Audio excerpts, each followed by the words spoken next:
for coming back to the program. You are watching ASEAN Business Report, and here is another top story in Thailand. The fugitive former Thai Prime Minister instructed his sister's political party regarding the 2.2 trillion baht budget loan and the push for charter amendment issue. Former Premier Thaksin Shinawat's address to Pheu Thai party via Skype yesterday instructed the party to push for a charter amendment, especially the provisions related to party dissolution, and also table the amnesty bills. Thaksin said MPs and senators should not waste time but amend some articles, such as Article 68 on party dissolution and Article 190, which requires parliamentary approval for agreement with a foreign country. He also ordered ministers to clarify against allegation that he owns a massive number of PTT shares, saying the allegation is not true because PTT is a truly public company. Thaksin also touched on the current controversial issue of the government seeking to raise 2.2 trillion baht budget for infrastructure development, saying that the government needs to clearly point out to the public that they would benefit from the country's infrastructure development from the mass transit systems linking neighboring countries like China and high-speed trains linking such remote northeastern provinces such as Nong Khai, and therefore the government needs loans. And now, Kun Satapat, in relating to the 2 trillion budget loan issue, actually, as we've mentioned yesterday, the cabinet, which takes place every Tuesday, every week, was supposed to be deliberately discussing this matter today, but the Prime Minister Yingluck Shinawatra decided to postpone it until she returns from the 5th ACMEX summit in Vientiane, Laos, which will start tomorrow and also end tomorrow. And another meeting on the issue will be held on Friday to come to a final conclusion before submitting the draft to the cabinet on March the 19th. And coming up in a relating issue, as a report on Thailand's public debt management may be facing a challenge because of the populist policy.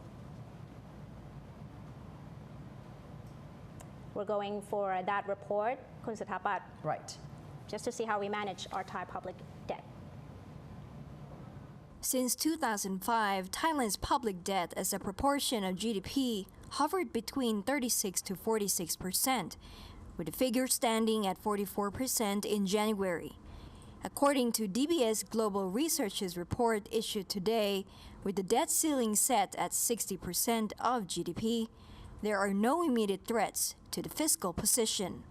However, the upcoming 2 trillion baht infrastructure plan has to be managed.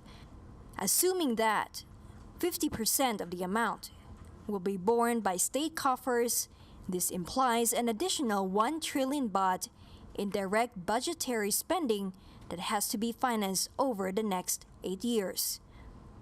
To put things into perspective, 1 trillion baht amounts to 8.5% of 2012's GDP.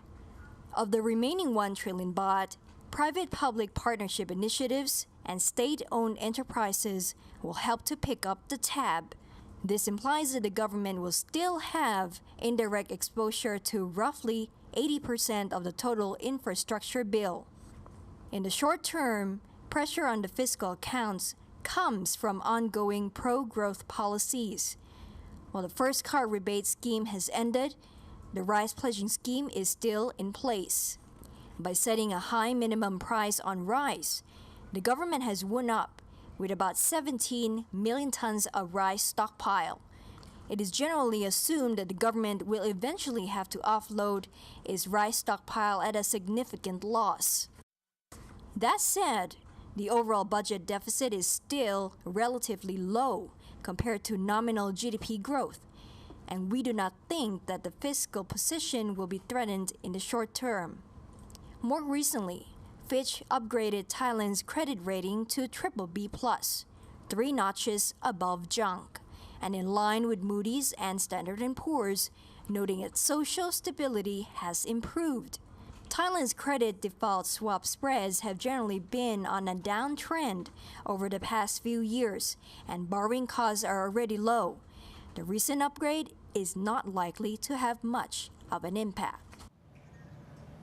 And with regard to the ACMEX summit, ahead of it, we're going to follow up on this issue about what is achieved today as the Indo-China countries meet to renew the efforts to boost their economic cooperation to accelerate the regional growth ahead of the 5th ACMEX summit on Wednesday.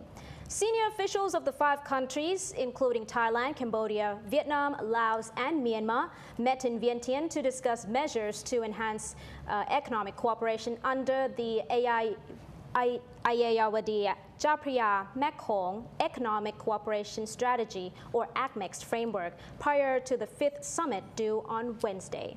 The measures, which leaders of the 5 countries will approve in Vientiane this week. One of the measures expected to be adopted during their 5th summit tomorrow is that the promotion of the trade and tourism, especially along the east-west and north-south economic corridors. Laos hopes to attract more foreign investments to its special and specific economic zones, which are located along the east-west economic corridor.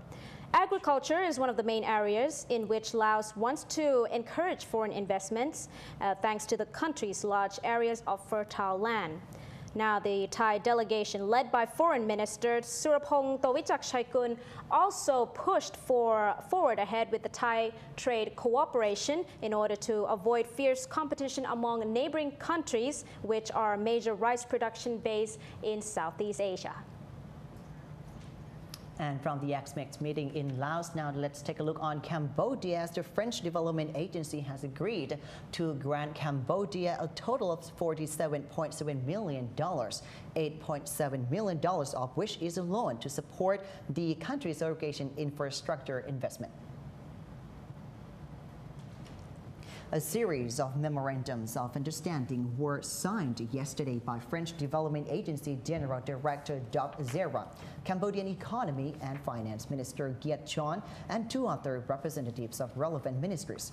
The financing from France is a major contribution to Cambodia's development. The first agreement was a grant of $5.2 million to allow the French Development Agency to support the state and non-state actors involved in the management of water and to continue rehabilitation works on about 40 irrigation schemes. Another agreement was the conclusion between b02 and Phnom Penh Water Supply Authority General Director Sim Sitha of a $39 million loan to construct the second stage of the Niroth water treatment plant in southeastern Phnom Penh.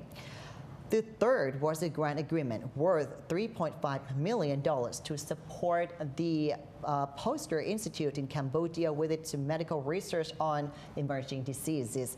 The agreement was reached on 1 month after French Prime Minister Jean-Marc Ayrault visited Cambodia.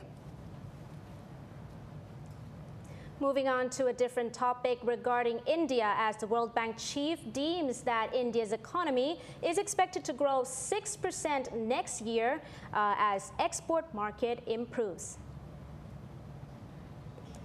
World Bank President Jim Yong Kim said he believes that India's economy is going to grow by 6% next year and continue to grow more in the future. India's growth rate is hovering at a decade low of about 5%, but the country's economy survey predicts that the rate will be more than 6% next year. Kim, who was on a 3-day visit to India, said although the Indian economy is subject to global slowdown, but as export market starts doing better, he believes that India will also do better as well. India's share in global economy almost doubled in 5 years between 2005 and 2010.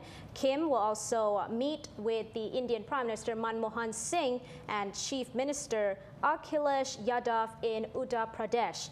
Apart from that, he would also visit Lucknow and Kanpur and see development challenges in the state, in which accounts for the largest number of India's poor. And up next, after a short break, Thai-based advertising agencies and media firms are now flocking to Myanmar. Stay tuned for more details.